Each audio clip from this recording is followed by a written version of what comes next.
So, hello everyone again. This is lecture number 11 part 1 of Semiconductor Electronics Materials Devices and Simple Circuits. In the previous lecture we have started about feedback amplifier, feedback transistor, basic feedback mechanism of a transistor, and what is the application of a transistor as an oscillator. Let us complete that and then we can move on to the discussion regarding logic gates. So, let me start a discussion directly. So, I am Sameer Lavankar. Let us begin our discussion. So, first of all, a course outline for you. We have started with first about the introduction, in which we understood as in what was the history of all the semiconductor devices, what are cathode ray tubes, what was the size of cathode ray tubes as compared to the presently available semiconductors or basically integrated circuits, then what was its usage, etc. Then the second concept of classification of metals, conductors and semiconductors. We understood as in how the classification can be made on different aspects. We also understood band theory of solids there, we also understood valence band, conduction band, etc. The definitions of them, what are they actually and how we can actually imply depending upon the difference between the valence band and the conduction band, that a material can be called as a insulator or a conductor or a semiconductor. The next thing is regarding intrinsic semiconductors. The next was regarding extrinsic semiconductors. In extrinsic semiconductors we understood what is basically a p type semiconductor, what is an n type semiconductor. When we joined them we got a p-n junction, which was fifth concept. Then next concept we understood about semiconductor diodes. Then next was regarding application of junction diode as a rectifier. So, basically full wave rectifier, half wave rectifier, etc. were being understood there. Then the next concept of special purpose p-n junction diodes we understood as in what is Zener diodes, then photodiodes, then solar cells, etc. Then currently we are on the ninth topic, that is junction transistors, in which we understood basically different applications of how transistors can be performed. First of all, we understood a definition of transistors, we understood different elements which a transistor have, base, collector, emitter. In this complete analysis we are only focused regarding common emitter configuration only. Then we understood different applications of junction transistors such as an amplifier, such as a switch, then oscillator we are just discussing.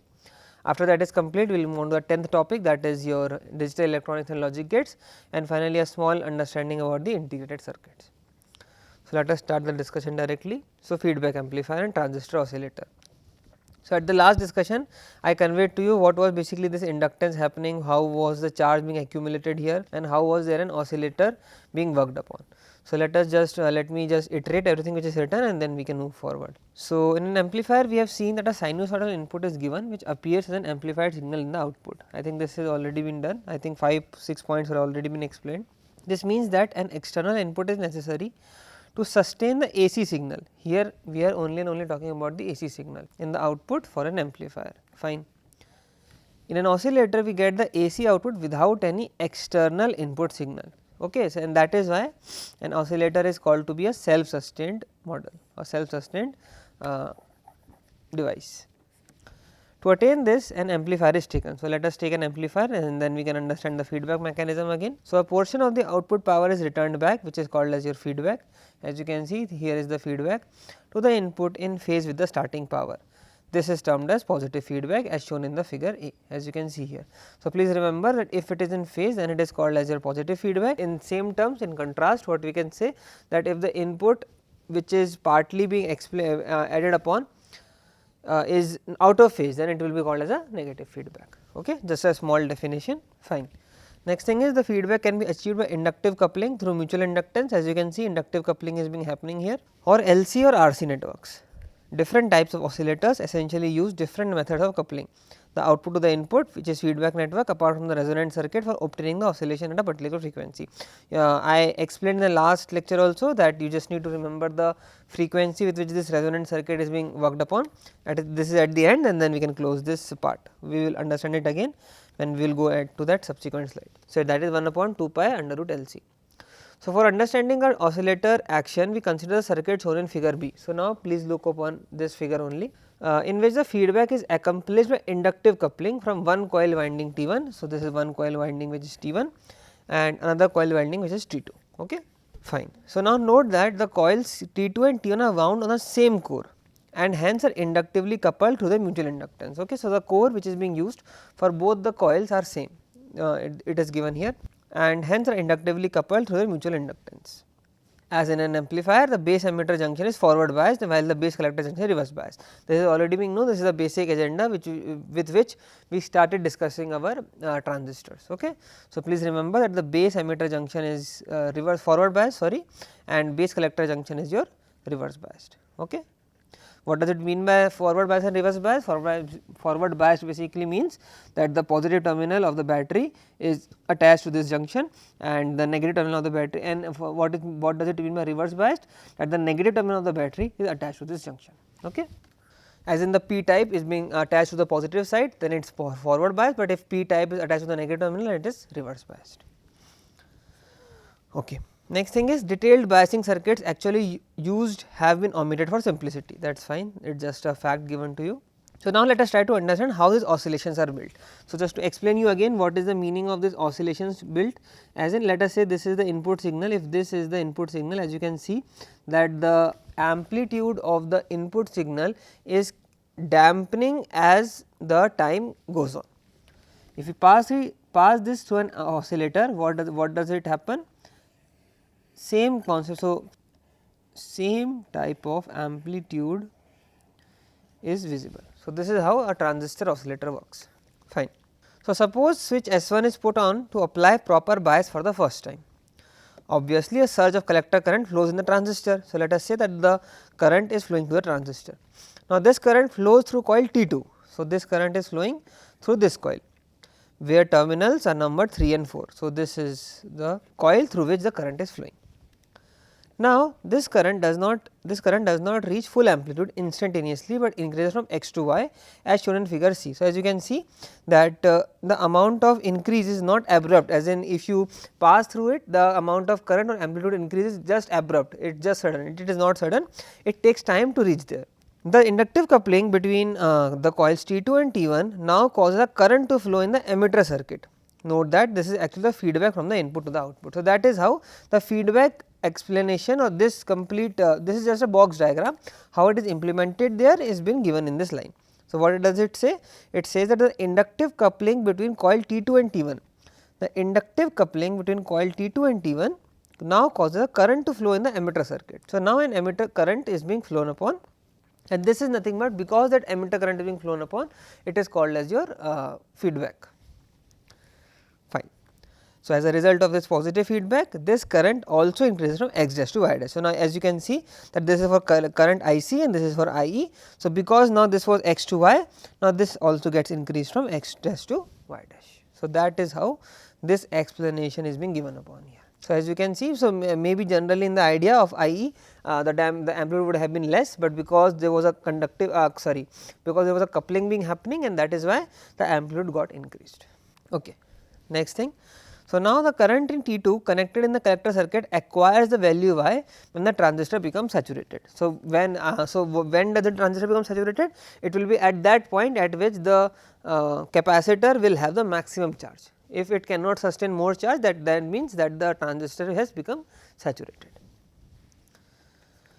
So, this means that maximum collector current is flowing and can increase no further, same explanation. Since there is no further change in collector current, the magnetic field around T2 ceases to grow, and that is why this is the maximum point which the IE can show. So, as soon as the field becomes static, there will be no further feedback from T2 to T1. So, now there is no further inductance happening or feedback happening from T2 to T1. Without continued feedback, the emitter current begins to fall. So, now what will happen, because there is nothing happening, so it will again fall. Consequently, collector current decreases from Y to Z. So, as you can see, collector current also decreases from Y to Z. However, a decrease of collector current causes the magnetic field to decay around the coil T2 also. Why? Because there is a feedback happening, and there is a what we can say mutual inductance between the coil T1 and T2. So, anything which will be happening here will also show an effect here. Okay. Fine. So, this thing is also explained. Next thing is, thus T1 is now seeing a decaying field in T2, opposite from what it saw when the field was growing at the initial start operation. So, as you can see, this was increasing, this was also increasing, now it is showing decay. So, this is also showing decay. This causes a further decrease in the emitter current till it reaches Z dash when the transistor is cut off. So, at the topmost position it was at saturated, and at the bottommost position it is at cut off. This means this means that both IE and IC cease to flow. So, there is no at point Z or Z dash the amount of current flowing is 0 or it stops. Therefore, the transistor has reverted back to its original state. So, as you can see, this was the original state, and now as this point is also same as this, therefore, it is said that it has reverted back to its original state when the power was first switched on. Fine. And then again and again this is just complete process. So, it reaches till this point, it also reaches till this point, then it decays. So, this also decays, then it again moves, it also again moves, it again then start decaying from this portion, and this cycle keeps on happening, and that is how the transistor works as an oscillator. So, the whole process now repeats itself, that is first of all the transistor is driven to saturation. So, as you can see at the topmost point the transistor goes on till saturation, and then after it is completely saturated it decays down to cut off. So, that is the transistor is driven to saturation, then to cut off, and then back to saturation.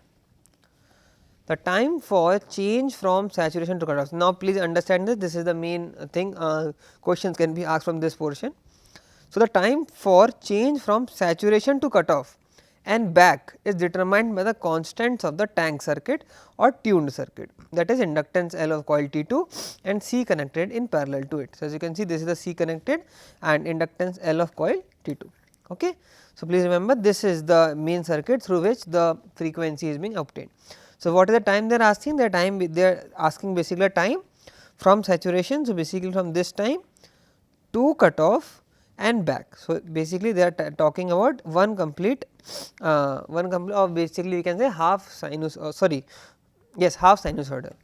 So, how to do it? So, basically the resonance frequency nu of this tuned circuit determines the frequency at which the oscillator will oscillate, and that tuned frequency is basically denoted as nu is equal to 1 upon 2 pi under root L C. Please remember this, where what is L? L is the inductance of the coil T2, and what is C? C is the capacitance of the capacitor. Fine. So, in the circuit of figure B, the tank or tuned circuit is connected to the collector side. So, as you can see this is connected to the collector side here, and hence it is known as tuned collector oscillator. So, basically first what is it is tuned, fine, and next thing is it is an oscillator, and because it is connected to the collector side it is called as collector. So, it is tuned collector oscillator, fine. So, if the tuned circuit is on the base side, it will be known as tuned base oscillator, quite evident, just the name is being changed if it depends upon at which side the tuned circuit is. There are many other types of tank circuits, say RC or feedback circuits giving different types of oscillators like Colpitts oscillator, Hartley oscillator, RC oscillator. So, these are different type of oscillators, they are just given to you as a fact. So, I think yes. So, that is the end of complete understanding about the transistors. So, please understand, please revise these transistors again and again, because many things can be asked from this, diagrams can also be asked, formulas are evidently important only, but the major understanding is you should understand what is basically being happening there. What is a base, what is a collector, why something is heavily doped, why something is not heavily doped, why is the amount of size given to it is higher or not. So, please understand all those, please understand the applications again and again, try to revise everything. Amplifier is a very important topic, switch is also very important topic. You should understand that switch only acts between does not act at active region, and an amplifier acts at active region only. Why is that the case? We have understood each of those aspects in the previous lecture only. So, you can just revise them. That thing being said, now our transistors are being completed. Let us move on to the next discussion. A very easy topic, just understanding is required, that is digital electronics and logic gate. So, let us start this discussion directly. So, in electronic circuits like amplifiers, so now everything which is written here is already been explained to us, right. So, we know what is an amplifier, we know what is an oscillator, correct.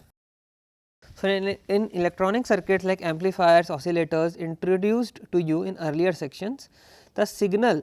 So, signal can be a current also, can be in terms of current also, in terms of your voltage also, has been in the form of continuous time varying voltage or current, quite evident. Such signals are called as analog signals or continuous signals. Okay. So, the circuits, the actual what we can say the variations of the current or the voltage per unit time is basically called as your analog signals. Okay. A typical analog signal is shown in figure A. So, as you can see, this is a typical example of how analog signal is obtained. So, as you can see here, this is a difference, or basically y axis is used as voltage and x axis is used as time. Okay. So, figure B shows a pulse waveform in which only discrete values of voltages are possible. It is convenient to use binary numbers to represent such signals. Okay. So, it shows a pulse waveform, as you can see that in figure B. So, basically how analogous signal, this is your analogous signal and this is your digital signal. Okay. So, how a digital signal is different from analogous signal? The digital signal basically is in the form of a pulse. So, this is what a pulse is being talked upon. Figure B shows a pulse waveform in which only discrete values of voltages are possible. It is convenient to use binary numbers. So, this you may have already heard what is binary numbers. Binary numbers are 1 and 0 and to represent such signals. So, a binary number has only 2 digits, one is 0. So, basically the lower more point will be called as your 0 and the highest most point will be called as your 1. Okay. So, 0 can be said as 0 volts and 1 can be said as 5 volts. So, it depends upon what is the highest value. If the highest value obtained is let us say 10 volts, then 1 can be represented as 1 can be used to represent 10 volts. In digital electronics, we use only these two levels of voltages as shown in figure B. So, that is how a digital signal is different from an analog signal. Such signals are called as digital signals, already explained. In digital circuits, only 2 values represented by 0 or 1 of the input and the output voltage are permissible. So, as I already explained, so we will only use 2 different values, or only 2 different values are permissible. This section is intended to provide the first step in our understanding of digital electronics. We shall restrict our study to some basic building blocks of digital electronics called as logic gates. So, we will try to understand logic gates only and then we can move forward, which process the digital signals in a specific manner. Logic gates are used in calculators, digital watches, computers, robots, industrial control systems and in telecommunications. So, basically a different variation in which these all semiconductor devices are being used finally is basically to implement all these digital electronics. This digital electronics is a very big topic through which a small topic, that is logic gates, need to be understood here. These logic gates are basically implemented to work upon different appliances. Now, these appliances are basically calculators, digital watches, computer, etc. So, everything we already know that computers generally store data in binary terms only. So, 1 0 0 1 1 1 depending upon how much bit computer you have, it stores data, but how do it process data is basically the basic understanding of logic gates. Fine. Okay. So, a light switch in your house can be used as an example of a digital circuit. So, let us understand this. So, the light is either on or off depending on switch position, correct. So, when the light is on, the output value is 1, or as in the voltage is being passing through it, or the current is passing through it, and when the light is off, the output value is 0, quite evident because no current is passing, hence it can be said as 0. The inputs are the positions of the light switch and the switch is placed as an on or off position to activate the light. So, what we can basically say that a different terms in different variations we can produce or assemble the logic gates such that when we press the button the value should be 1 and we do not press the button the value should be 0. Okay. So, let me stop it here only. In the next class we will start with the basic understanding of logic gates and we will understand all these logic gates, not, and, or, NAND, NOR, etc. Okay. So, let me stop it here. It is a very easy topic, I will try to go slowly so that you can understand, because questions can be asked directly from this logic gates. Fine. So, that thing being said, thank you.